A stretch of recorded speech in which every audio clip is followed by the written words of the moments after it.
Serius ke, Wil? Serius, kau masuk sikit je tapi kau dapat balik banyak. Aku dah masuk. Korang semua patut masuk. Saya nak join lah. Saya pun ingat nak melabur. Ya ke? Tangga cik, melabur sikit nanti dapat berkali ganda. Tuan-tuan adalah jutawan sekarang sebab skim kami memberi 10% faedah. Bayangkan kalau tuan-tuan melabur 1 juta, 10% faedahnya 100,000. Kita mesti masuk ini pelaburan. Untungnya banyak besar. Betul lah. Betul, saya mau. Saya mau labur. Kenapa bila labur? Ya betul labur. Tapi labur dalam apa?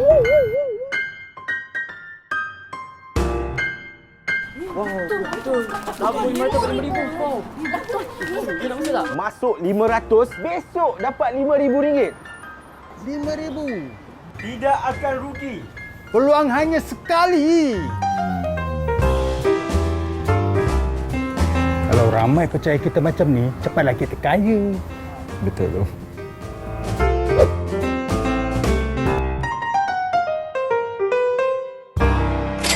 Yang anda dial tidak dapat dihubungi.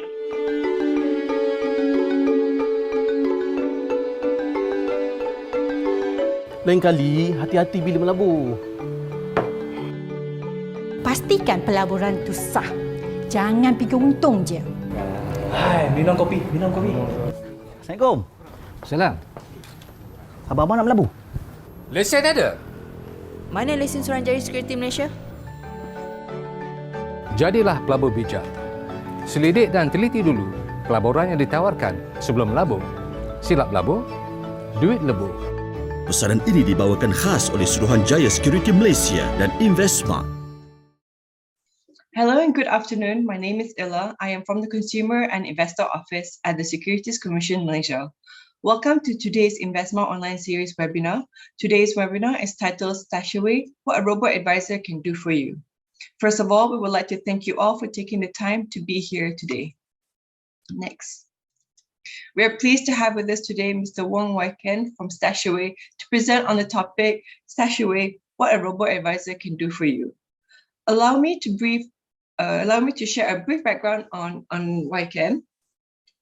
Wai Ken is StashAway's Malaysia's country manager. He has also accumulated asset management experience in the investment division of Khazanah National Berhad and Premium China Funds Management in China. He has gained capital market experience at Affin Hwang Capital, serving in both its corporate strategy and equity capital market department. With Affin Hwang, he first played an instrumental role in the post-merger integration of the two investment banks. He later gained deals experience with the equity capital market team and successfully helped list companies and raise equity on Bursa Malaysia. As country manager of StashAway Malaysia, he led the launch of the local business by establishing partnerships and marketing channels. Now, please stay tuned till the end of this session as we will have a short Q&A session. I will now hand over the platform to Mr. Wai Ken. The floor is now yours. Thank you. Thanks, Ila. And thank you very much to SC and InvestSmart for hosting us today. I will now share my screen and then we'll just get started as well. So thanks for attending today's event. I think the InvestSmart is a great platform for you guys to learn a lot about, I guess, the traps of investing in scams. We saw all those ads before leading up to this. So I think this is a good public service announcement, but also it's a good way to get exposure to some of the new platforms out there that are being licensed so that you can actually grow your wealth as well.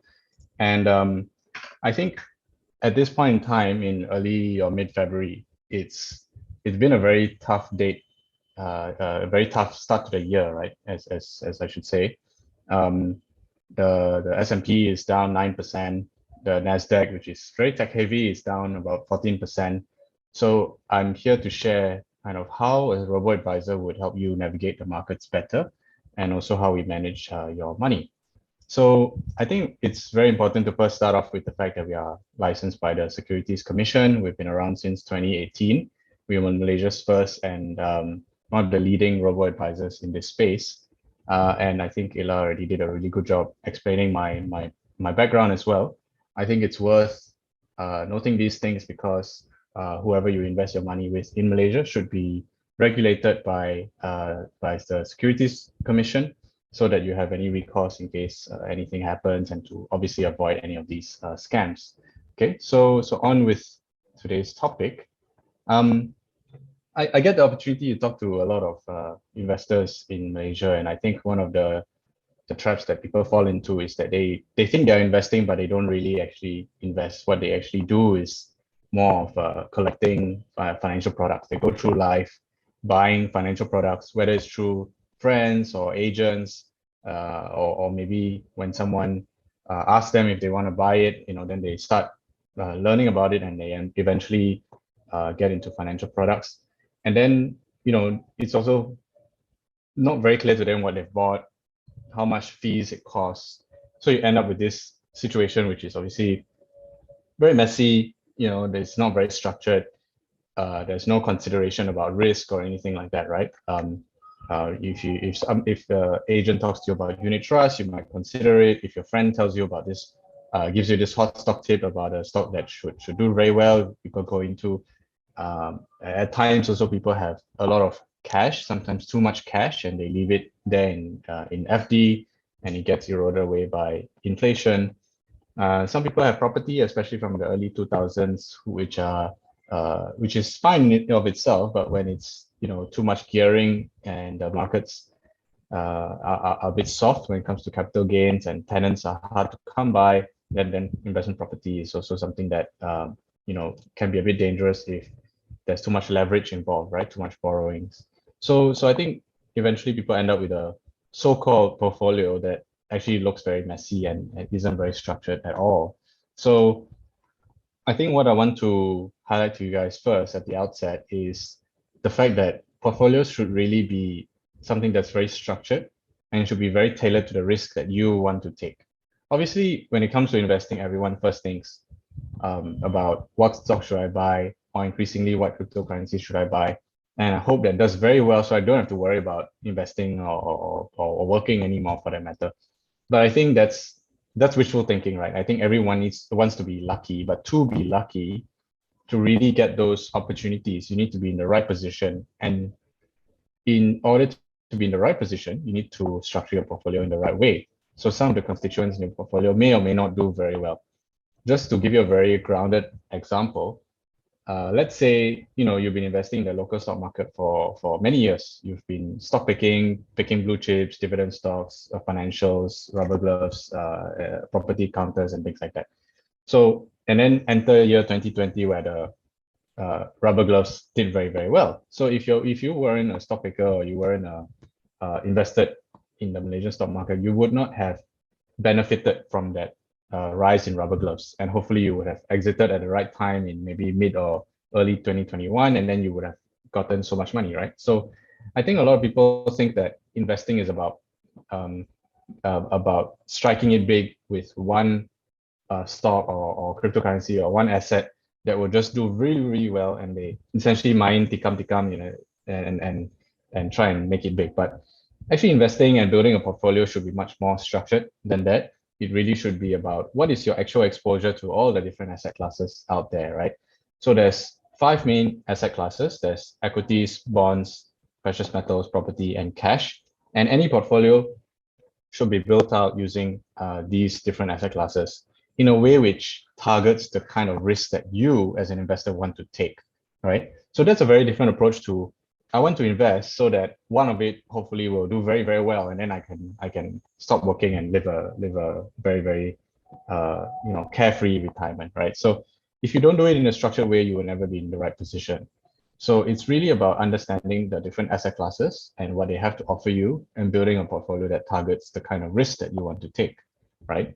So let's first talk about risk. I think this is something that people think they understand, but they don't really understand it from a mathematical point of view, or they don't understand it from a logical point of view, but they understand it from a emotional point of view. I think we've all been there in those situations where something we invested in is underwater, is not making money, or is going down, or we feel something if the portfolio or the stock goes up and down by a lot. If it goes up a lot, we feel euphoric. If it goes down a lot, we feel very scared. If it goes down even further, we feel like paralyzed or fearful and anything like that, right? So I think people understand risk in a very emotional level. But if you really boil it down, risk is really how much does that asset class, whether it's a stock, whether it's a fund, whether it's a property, or whether it's a bond, how much does that asset class, how much does that asset move up and down, right? So you can see here you have 4 different graphs that move up and down to varying degrees. So the highest risk asset is something that moves up and down a lot. In this industry, we call it very volatile, right? It can also be volatile if it goes up. It can also be volatile if it goes down. So high risk, high reward is a cliche that people always talk about. And I think that's only half true, because you have to complete the sentence by saying it's high risk, high reward only in the long term and only on average. So in order for this high risk, high reward to become true, you really need to see through a few market cycles, and it only happens on average. You're not guaranteed that if I buy one tech stock or I buy one cryptocurrency, that you will do well. It may do well, and it only has a good chance of doing well in the long term and only on average. Yeah. So that's I think what I have to say about risk. But let's not forget about returns, right? Where there's risk, there's opportunity. And here's I guess a table of asset classes and how they've done over the last 5 years. And first, I want to say when it comes to returns, you really should view it from a medium to long-term point of view, 5 to 10 years. And you should look at it on an annualized basis. I think I've seen a lot of representations in the market where they say, people are just saying, oh, I made 500%. And that is impressive, right? It's a very big number. Maybe it's a bit of a marketing number as well. So like 500%, wow, that's amazing. If it takes you 1 year to make it, then obviously 500% is amazing. But if it takes you 10 years to make it, then it's actually very, very average. So you need to really look at the medium to long term so that you're looking at a consistent opportunity to invest in. You're not just a flash in the pan, not just something that may have one great year and then the rest of the time it tends to do not very well. And also you have to analyze, so you get to standardize the way you look at returns. So don't just look at performance since inception or something that has a very short time span, so that ultimately it may or may not be a good long-term investment. So here are the different asset classes that have and how they've done over the last 5 years. So you can see here that the US equities have done particularly well, almost 20% over the last 5 years. Asian equities, 10%, gold, 6%, EPF, around 6% on average. Real estate, capital gains, 5%, international government bonds, 1.5% since interest rates around the world are so low. FD in Malaysia is around 1.8% because our FD, our rates are around 1.75, our interest rates. And Malaysian equities as an index is flat. So I'll show you all of this, not to say that, oh, you should definitely just run to the US and invest in S&P. I'm here to show you that different risks, that have different reward, and different asset classes do different in terms of performance as well. And you should really ask yourself, okay, if I'm invested in, let's say, Asian equities, is 10% appropriate amount of return for the risks that I'm taking, right? So that's something you should ask. So how do you know if it's appropriate or not? You ask yourself first, how much would I get if there was no risk at all, right? So if I invest in FD, I would get 1.8, maybe 2% returns. And if I invest more than that, I should really be looking at better returns. So then you look at bond funds, which maybe give you 3 to 5 2%. You look at dividend yielding stocks, which maybe gives you 4 to 6%.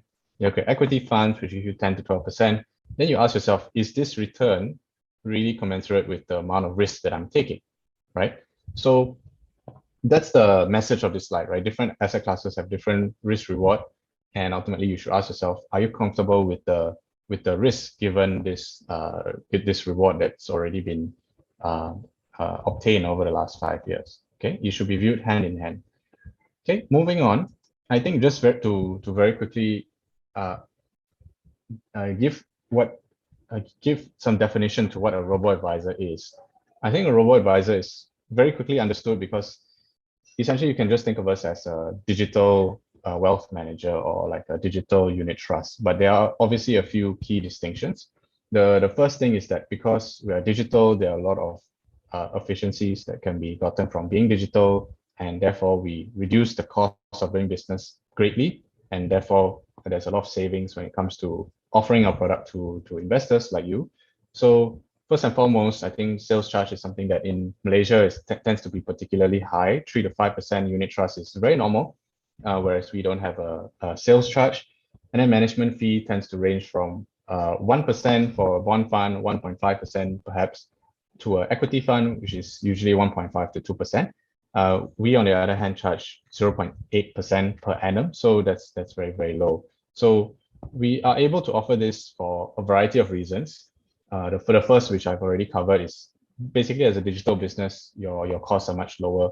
You don't have as much business infrastructure as a traditional bank might have.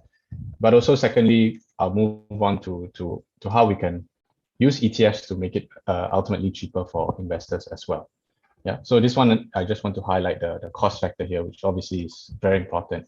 Very important because, if you just think about two investment opportunities which have essentially the same return, and the only difference is the fees that are being charged, the one with the lower fee ultimately does a lot better than the other because the fees are just erodes away your returns, and the ones which offer less fees allows more of what you put in to be invested and erodes less in terms of your fees. So that's just the message here. Lower fees should always be considered as well. So I think it's important to also mention to you guys how we as a Roboadvisor manage money, because you might think, to what extent do we employ technology, and is it AI driven? Are there people involved, right? So I think that needs to be addressed. I think at this point, we've talked about risk return and we've talked about different asset classes.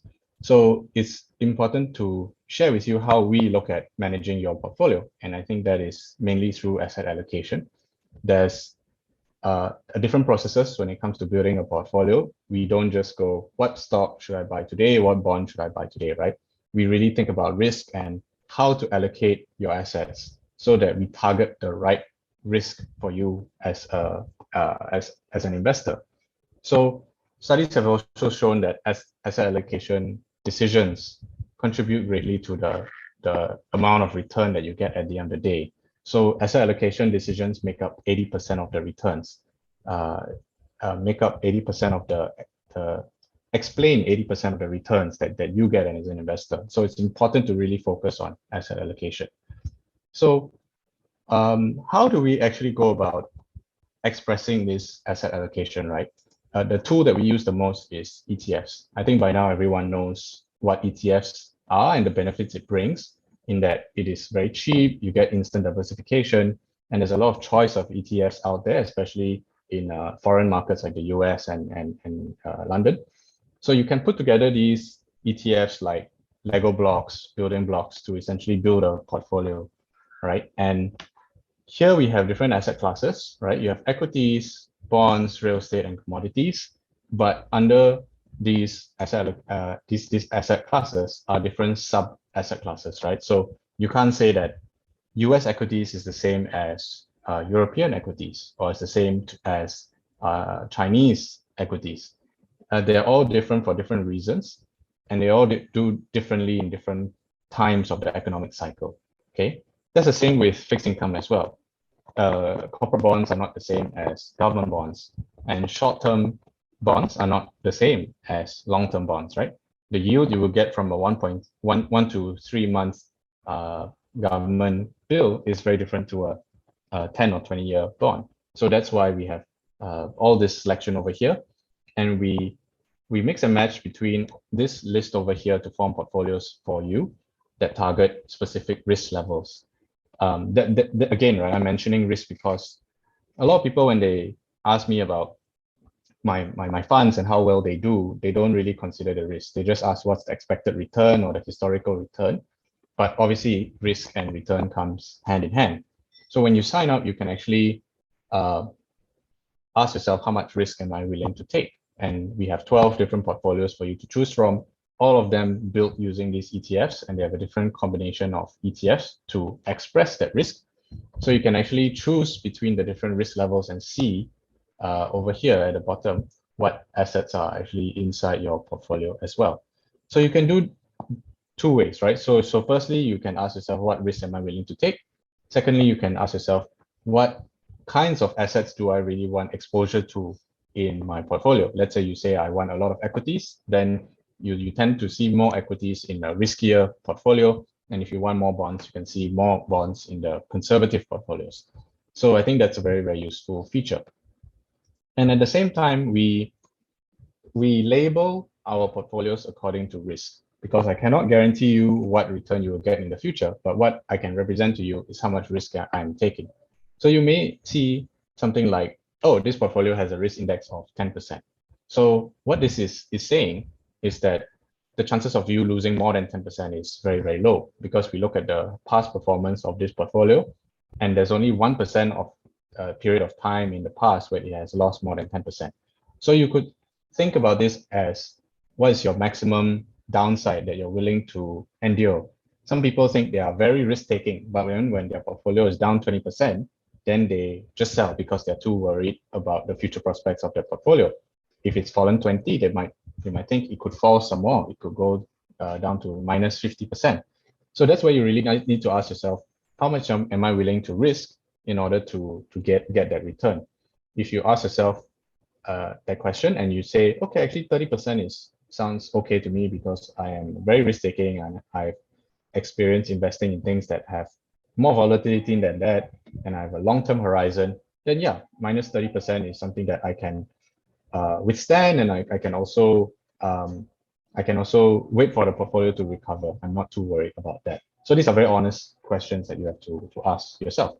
So ultimately, we give you access to 12 different portfolios for you to choose from, and all of them have different components made out of different ETFs, as you can see here, to express that risk, right? At the end of the day, you can't really run from risk return, right? And if let's say you're looking at a risk index of 8%, which is one of our lowest, you will see that there's a lot of bonds, right? You will see international bonds, 15%, emerging market bonds, 5%, US bonds, 15%, international corporate bonds, 15%, floating rate bonds, 15%, gold, 7%.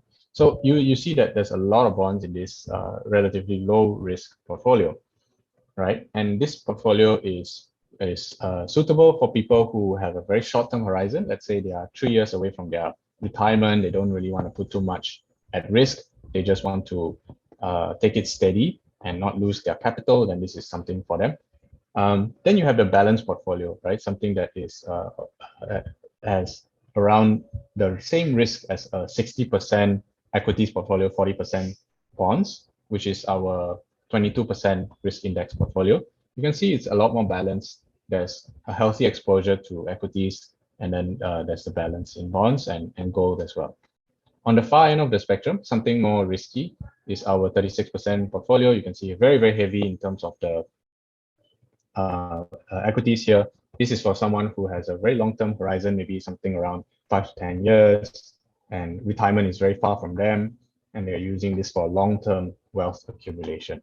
So obviously, these different portfolios also have different performance, right? The 8% performance, the 8% risk portfolio has different performance to the 36%, but also the 36% portfolio has more volatility. So at the end of the day, you need to be really honest with yourself in terms of how much volatility you can stomach in order to enjoy that higher return in the future. Yeah. So this is just how we build portfolios, but how about how we manage portfolios? And where is the whole robo in this Roboadvisor, right? Let's talk about that for a second. So the way we manage our portfolio is through a systematic investment approach called ERA. The long name for this is Economic Regime-Based Asset Allocation, which sounds like a mouthful, obviously, but let me just tell you how this came into how this system materialized. So first and foremost, our CIO, who's also the co-founder of this company, Freddie Lim, is very experienced, has over 20 years of managing funds. So when he started working on StashAway, he thought about what is a system that I can digitize so that people can invest for the long term, and long term meaning 10 plus years. So very quickly through his experience, he realized that when you invest money through long periods of time, you will go through different economic cycles. We can all remember, the Asian financial crisis, the tech bubble, 2008 financial crisis, obviously the COVID situation in 2020. So every 10 years or so, there'll be some sort of cycle and boom bust cycle that go from growth to depression, growth to recession, and then recovery. So you need a portfolio that will change with the times, not just go up and down with the times. So he did some research and ultimately came up with this framework which exposes your portfolio to different asset classes during different points in time. So let's say during a recession, you would want more exposure to bonds and gold. And during good times, you want more exposure to tech stocks, consumer discretionary, emerging market stocks, things like that. In times of inflation, like we are in now, you want inflation protection. So there'll be more focus on things like gold, Aussie equities and Canadian equities because they export raw materials. So there's 4 different economic regimes that has been carved out over here. So what the system does is first that it identifies where we are in this economic cycle. Are we in good times? Are we in inflationary growth? Are we in a recession, for example? And how we go about doing this is by looking at the inflation situation and also things like the industrial production to represent growth. So right now, you guys have heard about a lot of headlines that signal to us that inflation is high and not just temporary. Inflation is something that we have to deal with for quite a period of time, maybe a couple of years. So that's why there have been a lot of headlines about inflation, and that's why there have been a lot of talks about the Federal Reserve raising rates to combat inflation. So that's why we thought that it's very important to expose the portfolios to different asset classes during different periods of time. Okay, so put very simply, let's just say you have 2 asset classes. You have bonds and you have equities, right? Forget about all the other different equities that we talked about, all the other different types of bonds. Let's just say there's only 2. From this chart, you can see that it's very clear that these different asset classes will do differently during different parts of the economic cycle. So during good times, obviously, equities tend to do very well, 16% on average. In a recession, it does not very well, minus 10%. But bonds, on the other hand, don't do very well in good times, very flat. But in a recession, they tend to do very well, 8%. So you can see that even with 2 different asset classes, you can see the results are very, very obvious depending on where we are in the economic cycle. So instead of just investing passively and going up and down with the cycle, we mix and match all the different ETFs to form portfolios that would, in theory, do better during different economic periods of time. Yeah. So just to go into a little bit more depth, let's say we are in good times, and each of these yellow dots over here represents an ETF, and these ETFs tend to do very well during good times. And what are these ETFs? Tend to be Asian equities, tech, consumer discretionary, things like that. The S&P 500. So these all tend to do very well. If you can see here, the returns, they do 10% or above in good times. Yes, more risk, but at least the returns are higher as well. So what does not so well, right? Single-digit returns, you see all the bonds here, gold does 5%, inflation-linked bonds 5%, corporate and government bonds tends to low single digits. So what we do is we build portfolios using these ETFs. So our range of returns go from low single digits to low teens, and that's how this portfolios would look during good times. In bad times, like we've experienced over the last couple of years, those equities that tend to do very well will do terribly. They will be negative, and asset classes that are protective, like bonds and gold, that tend to be very subdued during good times, actually tend to do very, very well in the recession. See, gold tends to do very well.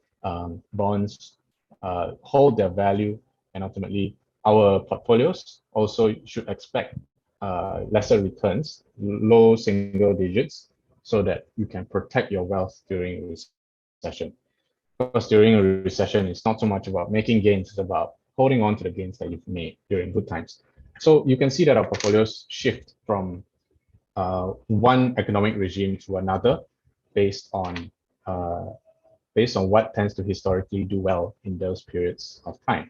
Okay, so now that we are in a position of high inflation, I think it's also important to highlight that in our portfolios, what tends to be featured the most. So gold is the most obvious one. Gold is a classic inflation hedge. People tend to rush towards gold for safe haven investments as well during geopolitically challenging times. So we saw this in 2019 when Trump was still in power and he created a lot of tensions with China, and gold did 20 to 25% in 2019. So obviously now with the Russia-Ukraine situation and the Fed's raising the rates as well, gold tends to be something that features very heavily in our inflation portfolios. Another thing that you will see on the fixed income side as well, on the bond side as well, is what's called inflation-linked bonds. So inflation-linked bonds are bonds that give you a variable rate. So in periods of high inflation, they give you a higher rate. In periods of low inflation, they give you a lower rate. So inflation-linked bonds are perfect in hedging out inflation. Okay, so because it's not shown in this slide, I just want to talk about inflation portfolio as well, since we are in that environment right now. Okay, so moving on from our global ETF portfolios, we've also launched thematic portfolios. So what are thematic portfolios, and how are they different from the global ETF portfolios that I just described? So you should think about your portfolio in 3 different segments, and these percentages will depend on where you are in terms of your risk tolerance. Are you closer to retirement and not wanting to take risk? Are you already retired and actually not taking a lot of risk at all, but still invested? Or are you still very new and you're looking to take some risk so that you can build your wealth? So those components of your portfolio are protective, core, and aggressive, right? So protective would mean things like cash, things like bond funds. Core parts of your investment would be a balanced fund, some safe equities, things like that. And then aggressive would be things like, let's say, cryptocurrencies or single stocks in technology sector, things like that. So the global ETF portfolios that I just talked about, I think they'll be suitable for the core and also a conservative part of your portfolio, whereas these thematic portfolios are more suited to the aggressive side of your portfolio. So let's say you're close to your retirement, you probably don't want anywhere more than 20% in aggressive portfolio, just because you don't want to take that amount of risk. However, if you're a little bit earlier in your career and retirement is quite far away, you can actually afford to take that risk. And we're in a time which is actually very exciting because we see a lot of technological changes in our lives and also in terms of our investment opportunities. So just anecdotally, we all know that, 5-10 years ago, we wouldn't have imagined, not just the pandemic, but like, let's say there was no pandemic, we wouldn't imagine e-commerce being so prevalent, or ride-hailing being so prevalent, or paying with your e-wallet and things like that, right? Or using a Roboadvisor to manage your money. So I think it's very clear that we are enjoying a period of time where technology is actively shaping our lives. And we all know about Tesla, we all know about Amazon, Facebook, and things like that. So if you kind of look back at when was the best time to invest in some of these companies, you would have looked at the early 2000s before the tech crash, because at that point in time was when the Microsofts of the world were being built. And they survived the tech crash and have gone on to become trillion-dollar companies. And it's the fundamental building blocks of this tech industry that have, like Apple and and Amazon and also Microsoft that is giving birth to that new generation of technologies like Facebook and Tesla. So I would say that if you think about 10 years from now, what are the trends that are going to shape our future from today? You know, we are already here now. We have experienced the progress from the last 10 to 15 years. But what is the next 10 years going to look like, right? So that's why we've formed these thematic portfolios to address some of these technological themes that you could take a bet on to ultimately express your view on where you see the future from here. So there are four main thematic portfolios that we offer. Those are technology enablers, consumer tech, healthcare innovation, and environment and clean tech. So all of these have different sub-themes as well, as you can see with the bullet points. And if you think, I won't go into great detail, but if you think that any of these themes will fundamentally change society in 10 years from now, then you might want to look into some of these portfolios because they represent that innovation that is happening right now. And not only are they working on this innovation, but these are also listed companies, and listed companies have the advantage of being very liquid. And there are ETFs that are formed around them as well. So that's why we have taken these ETFs and built portfolios to form these thematic portfolios, as opposed to individual investors taking specific risk on one or two or a handful of companies that may or may not do well, right? If you invest in tech, some things will do very well, like the Amazons of the world. Some things will not do very well, right? Some of them will just fade into obscurity, which is why we think ETFs ultimately, which have exposure to these themes, are a better way of investing in the future. While you are kind of shielded from the risk, you know, you can also have that patience to see this innovation come to fruition, right?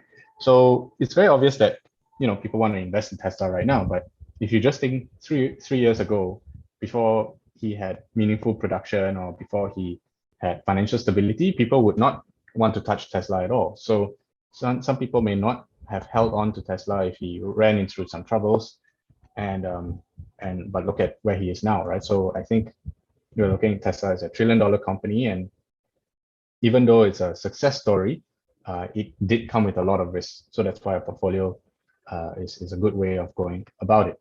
Okay, so it's 12:45. I want to leave some room for Q&A. So I just want to very quickly wrap things up here. So what do you expect when you download StashAway, right? So first of all, you don't need to walk into a branch or anything. You can just download an app. If you are very experienced with investing, you can just choose what portfolio you would like I showed just now with the slider. However, if you are relatively new, or if you are inexperienced with investing, or you're worried about whether you would lose money or anything like that, all you really need to know is to understand your financial objectives. Do you want to retire by a certain amount of age with a certain amount of money, or you want to buy a house and put a down payment?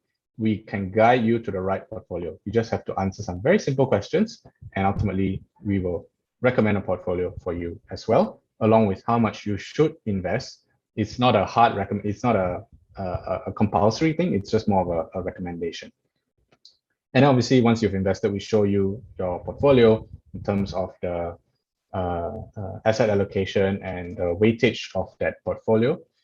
Say if there are a certain amount of equities in your portfolio, we show you how much is exposed to equities, and then all the subsectors as well. So all in all, it's a very simple process. You just download the app, deposit money. Once you deposit, we will invest it for you, and you can monitor your gains or losses and the constituents of the portfolio all through the app. And when you want to withdraw your money as well, it will take around 3 days to reach your bank account again, because we have to sell those ETFs, remit the money back to Malaysia, and then you can get that money back in your bank account. So it's still very liquid, and ultimately it's a digital experience that is quite seamless as well. We also have a customer service desk, which is made out of real people. It's not a bot or anything like that, which can be quite frustrating. So that you can ask anything related to your to the administration or the current performance of your portfolio. You can ask us, I don't really know how to progress with the onboarding. It says this and this, you can get some help, or you forget your password or whatever, you can also ask us. But if let's say there are movements in the market, let's say something happened to you with Ukraine and you want a deeper explanation, we can also provide that for you. So it's not completely digitized. There are people in the background working for you as well. Okay. And to start you off, you can consider using this promo. Just take a picture of this. It's an evergreen promo. You can take all the time you want to research StashAway and to look at your current situation, to ask yourself if it's the right time to get into things, and then invest later on. So this one gives you 50% of our management fees. Our management fees is 0.8%. And if you invest using this code, you would get to enjoy 0.4% management fees for 6 months. So there's also a ceiling in terms of how much you can invest to enjoy these fees, but it's a very high ceiling. It's 100K, as you can see that. So yeah, good place to start and to test it out. But yeah, I think that's it for now. Before we go to questions, let me just say that investing in yourself is difficult. If you are a stock picker, maybe it's something you enjoy, but not all of us enjoy that. I personally like my money to be managed by an expert, which is why it eventually, at the outset, I joined StashAway because I think it's a great product. But obviously, I'm biased. But even before that, I didn't manage my own stocks because I had experiences with that as well. I didn't particularly enjoy the stock picking experience. So I opted for a lot of unit trusts and all that. And funds are managed by experts who understand the sector very well and their asset class very well. So I put my trust in experts and let them manage my money, whereas I focus on my career and my family. So I think that's why robo-advisors are useful. And for you to understand the real value add of a robo-advisor versus a unit trust, I think you have to consider the cost angle, and the ability that we help you invest your money globally. I think we're all connected to the global situation right now, and we don't all want all our money to be in Malaysia. We want to diversify overseas as well. And ultimately, the robo-advisor will form part of your investment portfolio as a tool to help you reach your financial objectives, whether it's short-term objectives or long-term objectives. Okay, so let's pause there because I think we have time for questions as well. Ila? Okay, thank you again for the very informative presentation. So let's check if there is any questions. Okay, so we have quite a few questions. What is the minimum investment I can put in? Okay, good starter question. So that's one of the more common questions that we have, and because we're a digital company, you can actually start with any amount. You can start with $100, $1,000. There's no minimum. So how do we allow you to invest, such a small amount and be able to invest it, have it invested in so many ETFs? It's the fact that we pool your investments with all our other investors as well, and through that we fractionalize the ETFs. So if you invest $100, you will maybe own like 0.1% of an ETF. So we allow you to spread your risk if you invest that amount. And there's also no minimum in terms of how much you want to follow up with. You can invest 100 to start, and 500 and 300. Whenever you have money, you can just invest. And when you want to withdraw, you can take out partially or you can take out fully, however much you would like. Okay, that sounds great. Can a robo-advisor do a better job than personal advisor? Yeah, I mean, personal advisor is, I think that term is a bit ambiguous. So maybe if I were to say you have a fund manager, right? And then you have maybe a financial planner. So these people do very differently, and the best is to compare us to a fund manager, right? So like a CIO or an investment team. So there are two very different styles, right? So one is active in the investments industry, we call it active management. So obviously with more attention put into picking the right stocks and deciding on these things. You need more people and a whole team, and that's why the fees are there, right? So do they outperform the benchmarks that they set for themselves? Yes or no, right? Whereas for us, it's a little bit more passive because we only change the constituents of your portfolio, which are ETFs to begin with, once a year or once every year and a half. It's not meant to be every day I change certain things, I buy and sell certain things. So it's less active. It's not fully passive either, because passive would mean I buy an index fund and I hold it for 10 years. But we think we can do better than that by, from what I mentioned about the economic regimes as well. So does it do better or not? I would say time will be the determinant of this, and you have to do your comparisons whether we ultimately perform. But what you have to understand is that we ultimately charge lower fees, so that lower fees helps you get that net performance, which is the most important thing as well.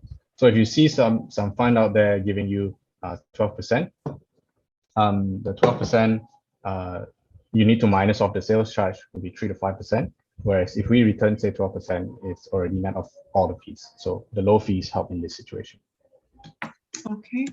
Does StashAway have Sharia compliant only funds? So far, it's all conventional. However, we're looking into this space, and I think it's something we want to do. It's just a matter of timing. So just be a little bit more patient. Hopefully, we can deliver something soon. Does StashAway plan to create your own ETF in the future?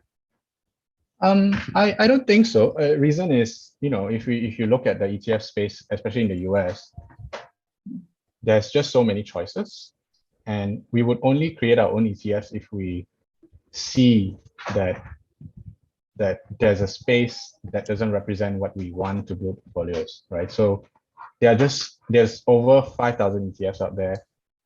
In the US, around 1,000 kind of fit our criteria in terms of size, cost, liquidity. So all of this, there's tons to choose from to form our global portfolios and our thematic portfolio. So ETFs are just a piece of technology, a component to build your portfolios. And we don't think we want to go into that space unless we really need it. So there's no plans right now. I don't think it's something that we need. Okay, there is, maybe we can just take one more question. Are the profits taxable? Oh, so in Malaysia, there's no capital gains. So whatever you see as a return on your StashAway is not taxable. So since we invest in your behalf in markets like the US has some taxation, which we already take care of it for you. It's called withholding tax, which applies only to the dividends and also the interest from your equity ETFs and your bond ETFs. So those are already taxed when we bring it back to you. But not only that, we actually claim some of the tax back for you because we are a qualified institutional investor. So because of that, we can, the little that is taxed, we claim back some for you as well. So if you just look at your investment portfolio on StashAway, all of that is already taken care of. And what you need to, there's nothing you need to do in terms of tax, because in Malaysia, capital gains is exempted. So there's no issue there. Okay, well, that sounds really great then. So I guess we will close to the Q&A session. Thank you everyone for joining us. Thank you again, Waiken, once again for speaking in our webinar today. We really appreciate, and the information was very, very informative. Don't forget, if you wish to watch this webinar again, we will upload the webinar on our YouTube channel in due course. Do check out our previous webinar sessions on our YouTube channel. Stay tuned to our social media platform, as well as we will update on our next webinar sessions. Don't forget to follow any of our social media platforms for up-to-date information on our events and basic information on how to be a smart investor. Before we end this session, don't forget to do your due diligence before you invest. If an entity or individual asks you to deposit your money into their personal bank account, don't. Always check with the SC whether the entity or individual you are dealing with is either licensed or registered. Do also check the SC Investor Alert list before investing. With that, hope to see everyone again at our next webinar. Thank you.